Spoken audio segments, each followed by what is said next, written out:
মেহনত করে কি করতে হবে, অন্তরের আস্থা ভরসা গভীরভাবে আল্লাহর রাখতে হবে। আল্লাহ যতটা দেবেন ততটাই পাবো, কিন্তু আমাকে কর্ম করতে হবে, তাই কর্ম অবশ্যই করছি, কর্ম ছাড়বো না। আর আল্লাহর উপর ভরসাতেও কোনো কমতি নেই। ভরসা অন্তরের, অন্তরের ভরসা, এবং সেটা আপনার কথা কাজে তার বহিঃপ্রকাশ ঘটবে, প্রমাণিত হবে, কিন্তু আপনাকে কাজ করতে হবে, কাজ করতে হবে। এটা হচ্ছে সত্যিকারের ভরসা।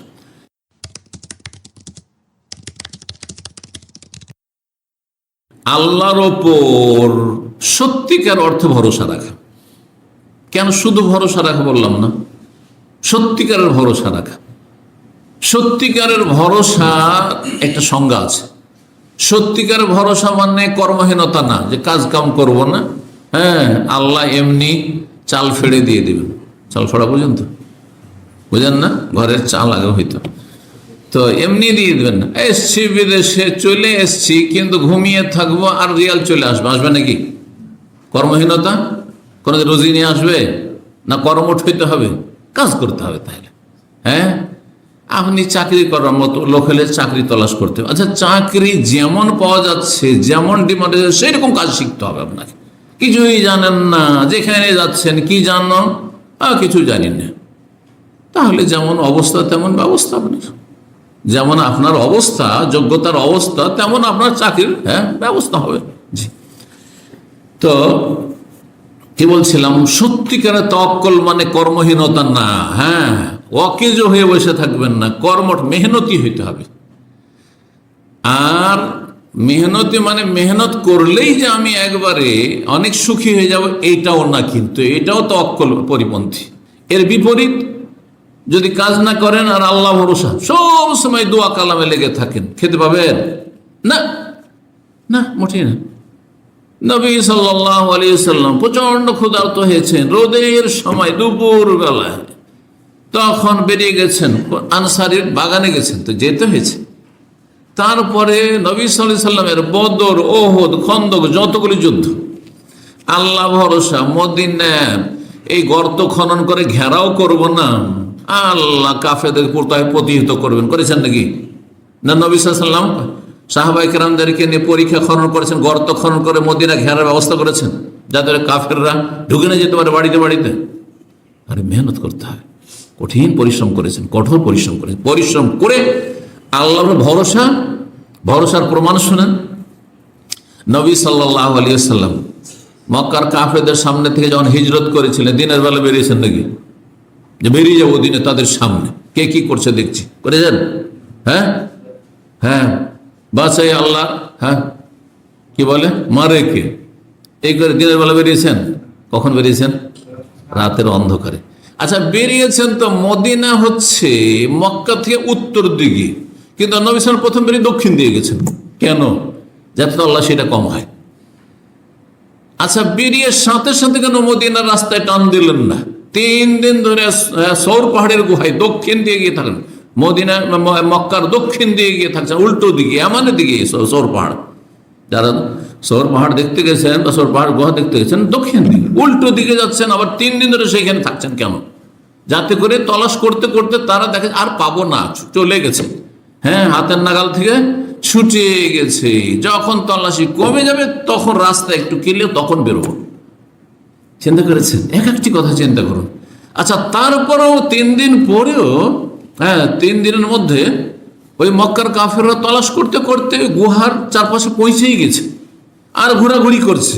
শুধু এইভাবে দেখছেন না, নিচে গুহায় চারিদিকে আশেপাশে ঘোরাঘুরি করছে, তাদের কথাবার্তা শুনতে পাচ্ছেন। আবু বকর সিদ্দিক রাদিয়াল্লাহু তাআলা আনহু, আবু বকর সিদ্দিক রাদিয়াল্লাহু তাআলা বলছেন, ইয়া রাসূলুল্লাহ, লাউ আন্না আহাদাহুম, হ্যাঁ নাজারা তাহতা কাদমাই, তাদের কেউ যদি একটু পায়ের তলার দিকে, নিজের পায়ের নিচের দিকে এইভাবে একটু দেখে, লাভ সারানা, তাহলে তো আমাদেরকে দেখে ফেলবে, আর দেখলে তো আমাদেরকে জবাই করে ফেলবে। আল্লাহু আকবার।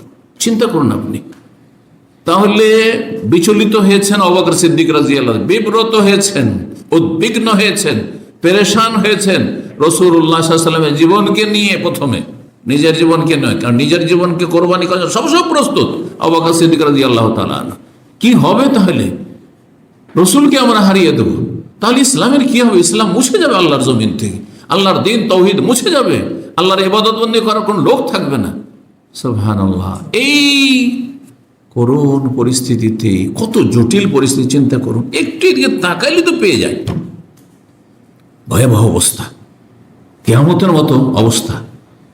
রাসূলুল্লাহ কি বলছেন? ইয়া আবু বকর, আবু বকর, মা জান্নাকা বিইসনাইনি আল্লাহু সালিসুহুমা, তুমি সেই দুই ব্যক্তি সম্পর্কে কি চিন্তা করছো যাদের তৃতীয় আল্লাহর উপরে স্বয়ং রয়েছেন। আল্লাহকে এত পছন্দ লেগেছে নবী সাল্লাল্লাহু আলাইহি ওয়াসাল্লামের এই আল্লাহ ভরসা, আল্লাহর উপর আস্থা ভরসা, এই কথাটি যে সূরা তওবাতে আল্লাহ কোরআনের আয়াত নাযিল করেছেন। সানিয়াস নাইন, দুইজনের দ্বিতীয় ছিলেন রাসূলুল্লাহ সাল্লাল্লাহু আলাইহি ওয়াসাল্লাম আর একজন আবু বকর। ইযহুমা ফিল গার, যখন উভয় ছিলেন সেই গুহায়, হ্যাঁ, আত্মগোপন করে লুকিয়েছিলেন। ইয ইয়াকুলু লিসাহিবিহি, এবং নিজ সঙ্গী আবু বকরকে বলছিলেন, লা তাহজান, চিন্তা করিও না তুমি, কেন চিন্তা করছো তুমি, ইন্নাল্লাহা মা'ানা, আল্লাহ আমাদের সাথে আছে, আল্লাহ সাথে আছেন। তাহলে সমস্ত রকমের কর্ম, চেষ্টা আর কৌশল অবলম্বন করে তারপরে যখন আর কিছু আমাদের করার নেই, আর কোনো করার ক্ষমতা নেই, এখানে দেখতে তারা পাবে না পাবে না এটা একমাত্র আল্লাহর হাতে। চলে এসছে একবার এখানে, আল্লাহ আমাদের সাথে আছে, এর নাম আল্লাহর ভরসা, এর নাম আল্লাহ ভরসা। মূসা আলাইহিস সালাম আল্লাহ ভরসা, দেখুন, চিন্তা করে দেখুন, মূসা আলাইহিস সালাম রাতের অন্ধকারে বেরিয়েছেন, ভোর রাত্রে, কারণ ভোর রাতের সবাই ঘুমায়। আরে প্রথম রাতে অনেকে জেগে থাকে, কিন্তু ভোর রাতে ফজর আগেখানে, ভোরের আগেখানে প্রায় সবাইকে ঘুম আসে, ঘুম চাপে, ঘুম চাপার সময় যখন গভীর ঘুমে ঘুমাচ্ছে সে মিশরের কাফের কিপ্তি আপনার ফেরাউন এবং ফেরাউনের সেনাবাহিনীরা, তখন নিজের বংশধরকে নিয়ে বেরোচ্ছেন, চুপচাপ বেরো, তাড়াতাড়ি বেরিয়ে যাও। তারপরও তারা দিশে পেয়ে যাচ্ছে, টের পেয়ে যাচ্ছে। সকাল হতে হতে, আরে এরা কোথায়? একজনও কেউ বনি ইসরায়েল নেই, যারা আমাদের দাস দাসী ছিল, কেউ নেই, সব পালিয়েছে। ধরো ধরো ধরো, হাজার হাজার সেনাবাহিনী নিয়ে ধাওয়া করেছে। সামনে এসে লোহিত সাগর, এই যে লোহিত সাগর জিদ্দা থেকে মেসর পর্যন্ত যে চলে গেছে, লোহিত সাগরের একটা অংশ দিয়ে, সেটা নীলনদ ছিল না, আমাদের দেশে জাহিল বক্তারা বলে যে নীলনদ পার করেছে। তো সেই সাগর সামনে পড়েছে, কারণ আল্লাহ কোরআনে বাহারের কথা বলেছেন, নাহারের, নাহার মানে নদী আর বাহার মানে সাগর হয়। জি, তো সামনে সাগর, যদি ঝাঁপ দেয় সামনে দুশমন থেকে বাঁচার জন্য, তাহলে পানিতে ডুবে মরতে হবে। আর পিছন দিকে কয়েক মিনিটের মধ্যে এসে পৌঁছে যাবে আর ধরে ফেলবে, আর একজনকে টুকরো টুকরো করে জবাই করবে এই ফেরাউন এবং ফেরাউনের সেনাবাহিনী। করুণ পরিস্থিতি, কিয়ামতের দৃশ্য, সুবহানাল্লাহ। সেই সময় তখনকার মুমিন মুসলিমরা এত বিচলিত, এত পেরেশান হয়েছেন, তারা বলছে, তারা মুমিন, সেই যুগের মুমিন মুসলিমরা ছিল। মূসা আলাইহিস সালামের সঙ্গী ছিল, যেমন নবী সাল্লাল্লাহু আলাইহি ওয়াসাল্লামের সাহাবায়ে কেরাম, তার মূসা আলাইহিস সালামের তারা সাহাবী ছিল, সঙ্গী ছিল। তারা বলছে, ইয়া মূসা ইন্না লামুদরাকুন, হে মূসা আমাদেরকে তো ধরে নিল, আমরা তো ধরা খেয়ে গেলাম, মুদরাকুন। হ্যাঁ, যদি থাকতাম তাদের গোলাম হয়ে থাকতাম আর তাদের মার খেতাম, তবু তো বেঁচে থাকতাম, জীবনটা তো বাঁচত। ইন্না লামুদরাকুন, ধরা খেয়ে গেলাম। কি বলছেন মূসা আলাইহিস সালাম? কথা ঠিকই। হ্যাঁ, আল্লাহ অসহায় ছেড়ে দেবেন? আল্লাহর আস্থা ভরসা হারিয়ে দিয়েছে? না, বলছেন কাল্লা, কোশ্চিন কালেও না, হতেই পারে না, হতেই পারে না যে আমাদেরকে ধরে নিবে, হতেই পারে না যে আমরা ধরা খেয়ে যাব। ইন্না মাইয়া রব্বি সাইহাদিন, নিশ্চয় আমার সাথে আমার রব রয়েছেন, আল্লাহ রয়েছেন, তিনি শীঘ্রই আমাদেরকে রাস্তা দেখান কোন দিকে যেতে হবে। সামনে সাগর পানি আর পেছনে সেনাবাহিনী, জালেম কাফেরদের, আমরা কোন দিকে যাব আল্লাহই বলবেন কোন দিকে। সাথে সাথে ওহী নাযিল হচ্ছে মূসা আলাইহিস সালামের উপর, আনিযরিব বিআসাকাল বাহর, সাগরে লাঠির বাড়ি মারো, তোমার জন্য রাস্তা হয়ে যাবে, আর দুই দিকে পাহাড়ের মতো সেই পানি থেমে যাবে, আর সেখান দিয়ে তোমরা পার হয়ে চলে যাবে। সুবহানাল্লাহ, এ হচ্ছে আল্লাহর ভরসা। তাহলে কর্ম করতে হবে আর সত্যিকার আল্লাহর ভরসা রাখতে হবে। কোনো অবস্থায়, সুখে হোক দুঃখে হোক, দুনিয়ায় এই কর্মজীবনে রুজি রোজগারের ক্ষেত্রে বিচলিত হইলে হবে না, উদ্বিগ্ন হইলে হবে না। হাই, কি করে খাবো, কি করে ছেলে মানুষ করব, হাই এতদিন হয়ে গেল, 6 মাস হয়ে গেল, 1 বছর হয়ে গেল, কাজ নেই কাম নেই, কি করব, এত টাকা ঋণ কিভাবে পরিশোধ করবো, কখনো পেরেশান হবেন না। রব আছেন, যিনি রিজিকের দায়িত্ব নিয়েছেন, হয়তো পরীক্ষা হচ্ছে বিলম্বের মাধ্যমে, কিন্তু আল্লাহ রাব্বুল আলামিন এই পরীক্ষায় যদি আপনি চেষ্টা করেন তো আপনি উত্তীর্ণ হইতে পারবেন। জি, তো এই ছিল বরকতের বিষয়টি। এই মর্মে একটি হাদিস শোনায়, তিরমিজি, ইবনে মাজাহ, মুসনাদ আহমদে হাদিসটি রয়েছে। আল্লামা আলবানী হাদিসটি 5254 নম্বর সহিহুল জামিতে সহিহ বলেছেন, লাউ আন্নাকুম তাতাওয়াক্কালুনা আলাল হাক্কা তাওয়াক্কুলিহি, তোমরা যদি সত্যিকারের ভরসা রাখতে আল্লাহর ওপর, তাহলে লা রাযাকাকুম, আল্লাহ তোমাদেরকে অবশ্যই রিজিক দিতেন। কামা ইয়ারযুকুত তাইর, যেমন পাখিকে আল্লাহ খেতে দেন, রিজিক দেন, আহার দেন। তাকদু খেমাসান, পাখি কিন্তু একদিনেরও বাসাতে সঞ্চয় করে রাখে না, একদিনে রাখে, একবেলা রাখে, যে আজকে কিছুটা নিয়ে যে সকালবেলা খাবো আর বাসা থেকে বেরোবো না, করেন না।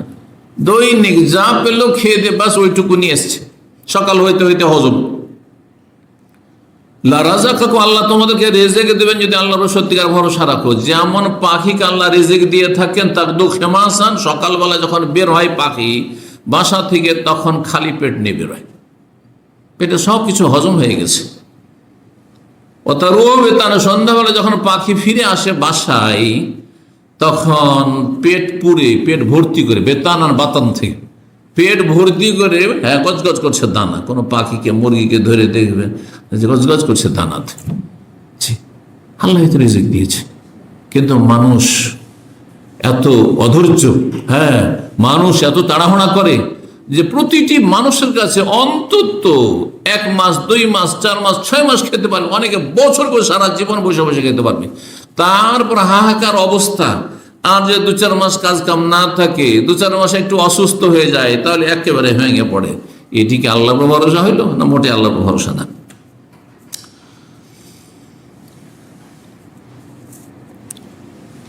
রিজিক আকাশে রয়েছে। কোথায় রয়েছে? আকাশে রয়েছে। আকাশওয়ালার কাছে, আকাশওয়ালা আল্লাহ রাব্বুল, আকাশ জমিনের মালিক, তার কাছে ভালো পন্থায় চাইতে হবে, হালাল জীবন যাপন, পাপ মুক্ত জীবন যাপন করে চাইতে হবে।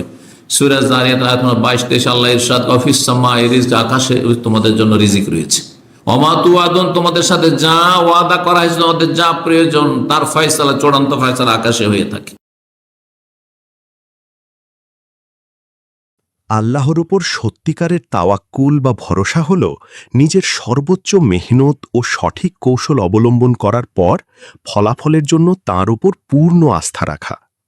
অলস হয়ে বসে থাকা কখনো ভরসা হতে পারে না, বরং যথাসাধ্য চেষ্টার মাধ্যমেই আল্লাহর ঐশী সাহায্য, রিজিক ও অফুরন্ত বরকত নেমে আসে।